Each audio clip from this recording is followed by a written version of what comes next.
سوال نمبر 2، کیا آپ نے کبھی سوچا ہے کہ انسان کی اصل قدر و قیمت کیا ہے؟ سوال، سورہ الحجر میں انسان کی تخلیق کے بارے میں وہ کون سی خاص بات بتائی گئی ہے جو اسے کائنات کی دیگر تمام مخلوقات سے ممتاز کرتی ہے؟ اے، اس کا مٹی سے بنایا جانا، بی، اس کا فرشتوں سے افضل ہونا، سی، اس میں اللہ کا اپنی روح سے پھونکنا، ڈی، اس کا زمین پر خلیفہ ہونا۔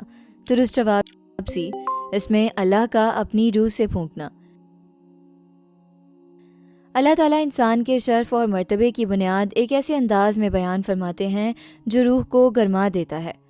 سورہ الحجر آیت نمبر 29، پھر جب میں اسے پوری طرح بنا دوں اور اس میں اپنی روح میں سے پھونک دوں تو تم سب اس کے آگے سجدے میں گر جانا۔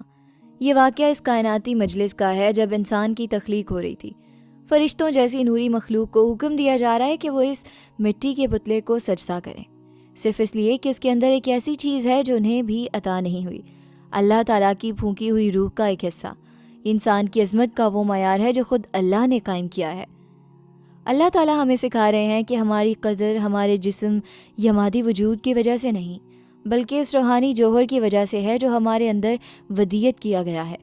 ہم محض گوشت پوست کا مجموعہ نہیں بلکہ ایک قابل احترام مخلوق ہیں۔ جب بھی آپ خود کو کمتر یا بے وقت محسوس کریں، اس آیت کو یاد کریں۔ آپ کے اندر ایک ایسی روشنی ہے جو براہ راست اللہ کی طرف سے ہے۔